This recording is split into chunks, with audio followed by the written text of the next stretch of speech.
अब Java with C plus plus series में आज से फाइनली हम स्टार्ट करने जा रहे हैं जावा। अभी तक हमने सी प्लस प्लस के कुछ जो इंपॉर्टेंट चीज़ें थी, जरूरी चीज़ें थी, वो देख ली। आज से हम जावा स्टार्ट करेंगे।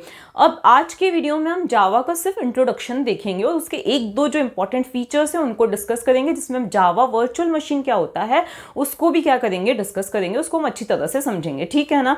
तो अब देखो, जावा भी क्या होती है, एक प्रोग्रामिंग लैंग्वेज होती है। प्रोग्रामिंग लैंग्वेज क्या होती है ये मैं आपको बता चुकी हूँ ऑलरेडी। जब मैंने सी पढ़ाना स्टार्ट किया था या जब मैंने सी प्लस प्लस पढ़ाना स्टार्ट किया था तभी मैंने बता दिया था प्रोग्रामिंग लैंग्वेज क्या होती है। एक लैंग्वेज क्या होती है, मोड ऑफ कम्युनिकेशन, दो लोगों के बीच में, मतलब दो से ज्यादा लोगों के बीच में कम्युनिकेशन हो सके, इसके लिए एक लैंग्वेज जरूरी होती है, ठीक है ना। तो अब आपको कंप्यूटर से कम्युनिकेट करना है। अब कम्युनिकेट एक सिंपल कम्युनिकेशन नहीं करना है, वो तो कोई एक एंड यूजर भी कर लेता है, लेकिन यहां आप क्या हो, एक प्रोग्रामर बनना चाहते हो तो आपको कंप्यूटर के साथ कुछ उस तरह से कनेक्शन करना है, कम्युनिकेट करना है कि आप कंप्यूटर को प्रोग्राम कर सको। प्रोग्राम कर सको इसका मतलब आप उसको किसी चीज के लिए ट्रेन कर सको। क्या कर सको, ट्रेन कर सको, ठीक है। तो यहाँ का जो कम्युनिकेशन है वो कुछ अलग है, एक नॉर्मल कम्युनिकेशन से ये अलग तरह का कम्युनिकेशन है। यहाँ आप कंप्यूटर को किसी चीज के लिए ट्रेन करना चाहते हो, ठीक है ना। तो जैसे आप किसी पर्सन को ट्रेन करना चाहते हो किसी चीज के लिए, तो आप उसको इंस्ट्रक्शंस दोगे।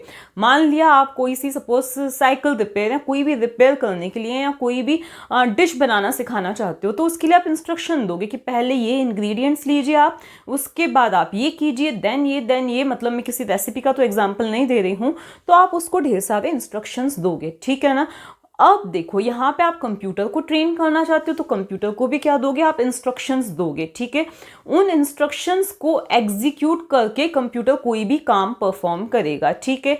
तो यहाँ पर आपको क्या देने हैं, इंस्ट्रक्शंस देने हैं। तो इंस्ट्रक्शंस देने के लिए आपको वो लैंग्वेज आनी चाहिए। तो अब कंप्यूटर को ट्रेन करने के लिए हमें जो लैंग्वेज सीखनी है वो क्या होती है, प्रोग्रामिंग लैंग्वेज होती है, ठीक है ना। वो क्या होती है, प्रोग्रामिंग लैंग्वेज होती है, ठीक है ना। अब हम नॉर्मल लैंग्वेज पे फिर से आते हैं। किसी नॉर्मल लैंग्वेज में भी अगर आपको सीखनी है, मान लिया कि किसी पर्सन की लैंग्वेज आपको नहीं आती, आपको सीखनी है, आपको इंग्लिश सीखनी है, ठीक है। तो उस केस में आप पहले अल्फाबेट से स्टार्ट करते हो, उसके बाद में आप क्या करते हो, कुछ जो उसमें स्पेशल सिंबल्स यूज होते हैं, लाइक कॉमा है, फुल स्टॉप है, हाइफन है, ये सारी जो भी चीजें होती हैं वो सीखते हो। फिर उसके बाद वर्ड्स बनाना सीखते हो, फिर सेंटेंसेस बनाना सीखते हो, फिर आप पैराग्राफ्स लिख सकते हो, ठीक है। उसी तरह से अब आपको प्रोग्रामिंग लैंग्वेज अगर सीखनी है तो उसमें भी आपको सीखना पड़ेगा टोकन्स क्या होते हैं। मतलब कि क्या है कि कौन कौन से उसमें अल्फाबेट्स अलाउड हैं, नंबर्स, स्पेशल सिंबल्स, कौन कौन सी चीजें पर्टिकुलर प्रोग्रामिंग लैंग्वेज में अलाउड है, आपको वो सारी चीजें पहले सीखनी पड़ेंगी। देन आप इंस्ट्रक्शंस बनाना सीखोगे, ओके। उसके बाद उन इंस्ट्रक्शंस का कलेक्शन ही क्या होगा, प्रोग्राम होगा, जो कि किसी पर्टिकुलर काम, जो कि कोई सा पर्टिकुलर काम यूजर नहीं, कंप्यूटर को सिखाएगा। अगर मैंने कोई सा प्रोग्राम बनाया है कन्वर्जन नाम का, जो कि करेंसी को कन्वर्ट करता है, तो उसमें ढेर सारे क्या होंगे, इंस्ट्रक्शंस होंगे। उन इंस्ट्रक्शन से मिलकर हमारा ये प्रोग्राम बना है। अब ये प्रोग्राम इतना एफिशिएंट है कि कंप्यूटर इसको रन करके किसी भी करेंसी को क्या कर सकता है, कन्वर्ट कर सकता है। अब बात ये आती है कि हम ये बेसिक बेसिक प्रोग्राम्स क्यों सीखते हैं, ऐड करने का प्रोग्राम, सब्ट्रैक्ट करने का प्रोग्राम, कोई मैसेज प्रिंट करने का प्रोग्राम। तो देखो, आप बनना चाहते हो क्या, प्रोग्रामर, ठीक है। तो आप डायरेक्टली तो प्रोग्रामर नहीं बन जाओगे, बड़ी बड़ी एप्स नहीं डेवलप कर सकोगे, शुरुआत आपको छोटे छोटे प्रोग्राम से ही करनी पड़ेंगी, ठीक है ना। तो इसीलिए हम क्या सीखते हैं, ये बेसिक प्रोग्राम सीखते हैं, ठीक है ना। और ये जो जावा का कोर्स हम पढ़ने वाले हैं उसमें हम बेसिक से लेके एडवांस प्रोग्राम्स तक बनाना सीखेंगे। जो प्लेसमेंट बेस्ड क्वेश्चन है उनको भी हम सीखेंगे, ठीक है ना। तो आज के वीडियो में मैं इतनी ये चीजें तो नहीं सिखाऊंगी। आज की वीडियो में मैं सिर्फ जावा का क्या दूंगी, आपको इंट्रोडक्शन दूंगी। तो जैसे कि जावा क्या एक प्रोग्रामिंग लैंग्वेज है। अब इसके फीचर्स की बात करते हैं हम, तो कुछ जो फीचर्स आज हम डिस्कस करेंगे, वो सबसे पहला फीचर कौन सा होगा कि जावा क्या होती है, प्लेटफॉर्म इंडिपेंडेंट लैंग्वेज होती है। उसके बाद में हम देखेंगे कि जावा जो होती है वो क्या होती है, सिक्योर होती है। और फिर हम क्या देखेंगे कि जावा जो होती है वो हाईली ऑब्जेक्ट ओरिएंटेड होती है, हाईली ऑब्जेक्ट ओरिएंटेड। यहाँ पे मैं प्योरली या truly object oriented programming language इसको नहीं बोल रही हूँ, ठीक है। तो इन फीचर्स को हम देखेंगे और ये क्यों होती है ये चीज हम पहले समझते हैं, ठीक है ना। बात आती है प्लेटफॉर्म इंडिपेंडेंट की। तो प्लेटफॉर्म क्या होता है, देखो, प्लेटफॉर्म का मतलब क्या होता है कि जैसे आपका कंप्यूटर है पर्टिकुलर, इसका खुद का कोई ऑपरेटिंग सिस्टम होगा, ठीक है। विंडोज हो सकता है या लाइनक्स हो सकता है, ठीक है। तो एक तो आ जाता है हमारा कि ऑपरेटिंग सिस्टम, दूसरा ये कितना 32 बिट कंप्यूटर है, 64 बिट कंप्यूटर है, कौन सा प्रोसेसर इसमें है, ठीक है। अब ये सारी चीज़ें मिलके या कुछ और भी चीज़ें मिलके क्या बनता है, प्लेटफॉर्म बनता है। हर एक कंप्यूटर का जो प्लेटफॉर्म अगर हम बोलें, या ये जो कॉन्फ़िगरेशन जो मैंने आपको बताया वो क्या होता है, अलग अलग हो सकता है, ठीक है ना, अलग अलग हो सकता है, ठीक है। अब अगर मैंने बोला प्लेटफॉर्म तो आपको समझ में आ गया भाई इन 3-4 चीज़ों से मिलकर एक प्लेटफॉर्म बन रहा है, ठीक है। आपके कंप्यूटर का जो प्लेटफॉर्म है वो हो सकता है आपका जो ऑपरेटिंग सिस्टम हो लाइनक्स हो, मेरा जो ऑपरेटिंग सिस्टम है विंडोज है। फ़ोन में अगर हम ऑपरेटिंग सिस्टम देखें तो वो क्या होता है, एंड्रॉइड होता है, ठीक है। फिर आता है कि इसमें प्रोसेसर कौन सा यूज़ हो रहा है, तो इन चीज़ों से मिलकर बना प्लेटफॉर्म। अब प्लेटफॉर्म इंडिपेंडेंट का मतलब क्या होता है, प्लेटफॉर्म इंडिपेंडेंट का मतलब होता है राइट वंस रन एनीवेयर, मतलब एक बार आप लिख दो उसको कहीं पर भी आप चला सकते हो, किसी भी प्लेटफॉर्म में चला सकते हो।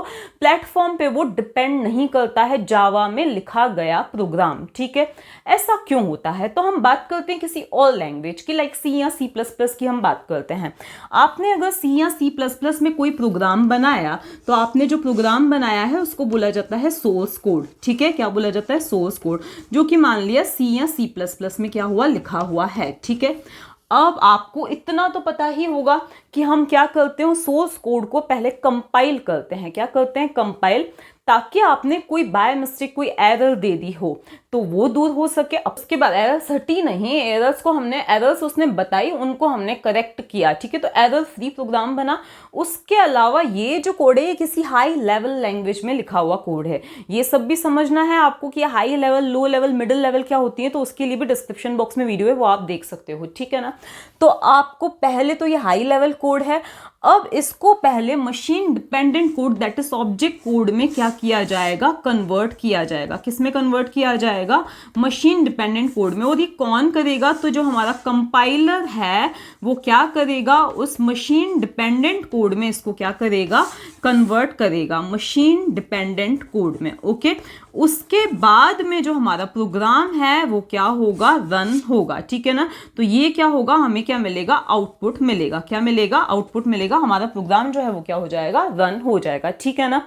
अब देखो ये बात थी सी या सी प्लस प्लस की, जिसके कंपाइलर ने क्या किया, मशीन डिपेंडेंट कोड में कन्वर्ट किया, ठीक है। अब सपोज ये वाला जो काम किया है किसी प्लेटफॉर्म 1 में आपने किया है, ये वाला काम आपने किसी प्लेटफॉर्म 1 में किया है। अब प्लेटफॉर्म मैंने आपको बता ही दिया, मतलब इस पर्टिकुलर प्लेटफॉर्म पे आपने ये वाला काम किया है। उसने मशीन डिपेंडेंट कोड में हमें क्या की है, एक EXE प्रोवाइड की है, ठीक है। अब इस वाली मशीन पे तो चल गया, आउटपुट हमें मिल गया। अब सपोज इस ही EXE को अगर मैं किसी और प्लेटफॉर्म 2 पर अगर चलाती हूँ तो इसकी कोई गारंटी नहीं है कि ये चल ही जाएगा, इसकी कोई गारंटी नहीं है कि ये चल ही जाएगा, ठीक है ना। क्यों, क्योंकि ये जो कोड कन्वर्ट हमें जो EXE मिली थी वो क्या थी, मशीन डिपेंडेंट थी। इस पर्टिकुलर मशीन के अकॉर्डिंग क्या मिली थी, कन्वर्ट होके हमें मिली थी, ठीक है। तो यहाँ पे तो चल गया, लेकिन किसी और प्लेटफॉर्म पर ये चले ऐसा बिल्कुल भी जरूरी नहीं है, ठीक है। तो फिर जावा क्यों प्लेटफॉर्म डिपेंडेंट है, सॉरी प्लेटफॉर्म इंडिपेंडेंट है, तो हम जावा की बात करते हैं। जावा में जब सोर्स कोड को कंपाइल किया जाता है तो वो मशीन कोड में कन्वर्ट ना होके किस में कन्वर्ट होता है, एक बाइट कोड में क्या होता है, कन्वर्ट होता है, बाइट कोड में। वैसे अगर मैं बिल्कुल छोटे से लेवल पे बताऊं तो बाइट मतलब कि अगर मैं बात करूं कि 0010, उस 0010 वैसे ये 4 ही बिट्स हैं, अगर हम इसको 8 बिट फॉर्म में भी लिखें तो ये 0010 का जो मीनिंग इस सिस्टम पर भी 2 है, किसी और सिस्टम पर भी क्या रहेगा, 2 ही रहेगा, ठीक है। हर एक सिस्टम पर वही रहेगा। तो ये जो कोड कुल मिला के जावा में क्या होता है, सोर्स कोड जो होता है वो कंपाइल होके किस में कन्वर्ट होता है, बाइट कोड में कन्वर्ट होता है। किस में होता है, बाइट कोड में कन्वर्ट होता है, ठीक है। इसके बाद में यहाँ पे, इसीलिए मैं इसको क्लास लिखती हूँ, इसका कंसेप्ट हम बाद में समझेंगे, ठीक है। अब इसके बाद में क्या होता है, अब इसके बाद में जिस भी प्लेटफॉर्म पर, ध्यान से सुनना, जिस भी प्लेटफॉर्म पर आप इसको रन करोगे, इसको आप जिस भी प्लेटफॉर्म पर क्या करोगे, रन करोगे, वहां पर क्या होती है, एक JVM होती है। क्या होती है, JVM, जावा वर्चुअल मशीन होती है। वो जावा वर्चुअल मशीन क्या करेगी, पहले उसको उस मशीन के अकॉर्डिंग मशीन कोड क्रिएट करेगी, मतलब उस मशीन के अकॉर्डिंग क्या करेगी, कन्वर्ट करेगी, और फिर हमें क्या मिलेगा, प्रोग्राम का आउटपुट मिलने वाला है। ठीक है ना। तो यहाँ पर हुआ क्या है, सपोज प्लेटफॉर्म 1 पे आपने क्या किया है, आपका जो भी सॉफ्टवेयर था, आप यहाँ पे ये सोचोगे भाई प्रोग्राम ही तो है, किसी भी सिस्टम पे जाके कंपाइल कर दो, रन हो जाएगा। यहाँ हम सॉफ्टवेयर की बात कर रहे हैं, क्योंकि हम सॉफ्टवेयर बनाने के लिए प्रोग्रामिंग करते हैं। ठीक है। कोई सा भी सॉफ्टवेयर था, आपने उसको कंपाइल किया तो वो पहले बाइट कोड में कन्वर्ट हुआ, आप P1 सिस्टम पे थे। ठीक है ना। ये बाइट कोड को हम किसी भी सिस्टम पे डालें, ठीक है ना, चाहे ये प्लेटफॉर्म 2 पे ले जाओ या प्लेटफॉर्म 1 पे ही ले जाओ, वहां पर क्या होगा, JVM जो है, JVM क्या करता है, जावा वर्चुअल मशीन। देखो जावा वर्चुअल मशीन, वर्चुअल का मतलब ऐसा है कि कोई ऐसे हार्ड में, रियल में कोई वो एग्जिस्ट नहीं कर रही है मशीन, एक तरह से एक स्पेसिफिकेशन होती है, एक तरह से एक सॉफ्टवेयर है, छोटा सा प्रोग्राम ही होता है जो क्या करता है, इस बाइट कोड को क्या करता है, इंटरप्रेट करता है, इसको समझता है, इसको क्या करता है, समझता है। ठीक है ना। तो ये JVM क्या करेगा, इसमें भी एक जस्ट इन टाइम कंपाइलर होता है। ठीक है। तो इसमें ये JVM क्या करेगा, इस कोड को समझेगा, इसको समझने के बाद में उस पर्टिकुलर प्लेटफॉर्म के अकॉर्डिंग क्या करेगा, उसको कन्वर्ट करेगा, और फिर हमें क्या मिलेगा, आउटपुट मिलेगा। अब हम प्लेटफॉर्म 1 पे भी रन कर रहे हैं तो JVM होगा जो इसको समझेगा और इसको किस में कन्वर्ट करेगा, मशीन कोड में कन्वर्ट करेगा। प्लेटफॉर्म 2 पे भी वर्क कर रहे हैं तो जो JVM है वो बाइट कोड को समझेगा और उसको उस मशीन के अकॉर्डिंग क्या करेगा, कन्वर्ट करेगा। अब ये JVM हमें कहाँ मिलती है, तो जब भी आप कोई भी जावा प्रोग्रामिंग सीखने बैठोगे, करने बैठोगे, तो आपको JDK, जावा डेवलपमेंट किट, इसकी जरूरत पड़ेगी। ठीक है। मतलब इसमें कुछ टूल्स होते हैं जिनकी हेल्प से हम क्या कर सकते हैं, प्रोग्राम बना सकते हैं, कंपाइल कर सकते हैं, रन कर सकते हैं, डीबगिंग कर सकते हैं। तो ये बहुत सारे टूल्स देता है, जिनमें से एक होता है JRE, जावा रन टाइम एनवायरनमेंट। ठीक है। और उसके अलावा जो हमारे डीबगिंग टूल्स होते हैं या हमारे कौन से टूल्स होते हैं, कंपाइल, रन, ये सारी चीजें हमें फैसिलिटीज ये प्रोवाइड करता है। ठीक है ना। अब ये JRE के अंदर क्या होता है, JVM भी होता है, जावा वर्चुअल मशीन, मतलब कोई मशीन नहीं होती है, एक प्रोग्राम ही समझ लीजिए होता है, और उसके अलावा कुछ और क्या होती हैं, लाइब्रेरीज होती हैं। तो कुल मिला के आपको इतना डिटेल में तो नहीं जाना है, आपको जब आप प्रोग्रामिंग स्टार्ट करोगे तो हमें JDK की क्या पड़ेगी, जरूरत पड़ेगी। ठीक है। नेक्स्ट जो हमारा कंसेप्ट होता है कि जावा सिक्योर होती है। तो सिक्योर क्यों होती है, देखो हमने C और C++ में पॉइंटर्स देखे थे जिनकी हेल्प से हम एड्रेस देख सकते हैं। ठीक है ना। मतलब अगर मैंने यहाँ पे लिखा है int a और फिर मैंने अगर लिया है पॉइंटर, सपोज मैंने एक इंटीजर पॉइंटर लिया है और p के अंदर लिख दिया a का एड्रेस, तो मैं आराम से इस a का एड्रेस प्रिंट करवा सकती हूँ। ठीक है ना। इस एड्रेस में मैं इंक्रीमेंट, इस एड्रेस को मैं इंक्रीमेंट करके उस लोकेशन में भी चेंजेस कर सकती हूँ। तो हम बोल सकते हैं कि हम जो है ऑपरेटर, हमारी जो डिस्क है उसकी किसी भी लोकेशन, हमारी जो मेमोरी है उसकी किसी भी लोकेशन के एड्रेस पर हम पहुंच के कोई भी चेंजेस कर पा रहे हैं। ठीक है ना। लेकिन जावा में ये जो पॉइंटर्स नाम का कंसेप्ट है कुछ इस तरह से, देखो हम ये तो नहीं बोल सकते कि पॉइंटर्स ही नहीं है जावा में, ठीक है, लेकिन हम इस तरह से उनको एक्सेस नहीं कर सकते हैं। और पॉइंटर्स ही नहीं है, हो सकता है इस पर कोई कॉन्ट्रोवर्सीज हो, तो वो मैं कंसेप्ट आपको जब हम प्रोग्राम पढ़ेंगे, ऑब्जेक्ट बनाएंगे तो आपको समझ में आ जाएगा। लेकिन इतने ज़्यादा एक्सेसिबल जो हम बोल सकते हैं पॉइंटर्स उसमें नहीं होते हैं। ठीक है। कि हम किसी लोकेशन का एड्रेस देख लें, उसमें ढेर सारे इंक्रीमेंट्स करके किसी भी एड्रेस तक पहुंचकर और फिर उसमें चेंजेस कर सकें। ठीक है। दूसरी बात होती है कि जावा जो होती है वो हाईली ऑब्जेक्ट ओरिएंटेड होती है। अब कहीं कहीं पे बोलते हैं कि प्योरली ऑब्जेक्ट ओरिएंटेड होती है, लेकिन ऐसा नहीं है, highly object oriented programming language होती है। तो पहली बात, ये हाईली ऑब्जेक्ट ओरिएंटेड क्यों बोला, ऑब्जेक्ट ओरिएंटेड मतलब जिसमें हम क्लासेस एंड ऑब्जेक्ट्स का यूज कर सकते हैं। ये सब तो मैं पहले ही C++ में बता चुकी हूँ आपको। ठीक है।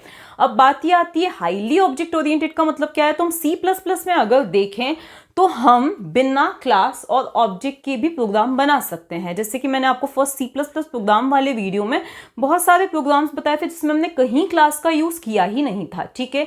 लेकिन अगर हम जावा की बात करें तो विदाउट क्लास आप कोई प्रोग्राम बना ही नहीं सकते हो। क्यों नहीं बना सकते हो, क्या, क्योंकि आपका जो मेन फंक्शन रहता है ना वो खुद भी किसी क्लास के अंदर ही होता है। ठीक है। तो विदाउट क्लास आपका कोई प्रोग्राम बनेगा ही नहीं, सब कुछ जो है वो क्लास का पार्ट होना चाहिए। लेकिन प्योरली ऑब्जेक्ट ओरिएंटेड क्यों नहीं बोल सकते हैं, क्योंकि कुछ हैं ऐसे types, like primitive data types हैं, लाइक ये इंट। ठीक है। ये जो है ये कोई ऑब्जेक्ट नहीं है। जो प्रिमिटिव डेटा टाइप्स हम डिस्कस करेंगे वो क्या है, ऑब्जेक्ट्स नहीं है।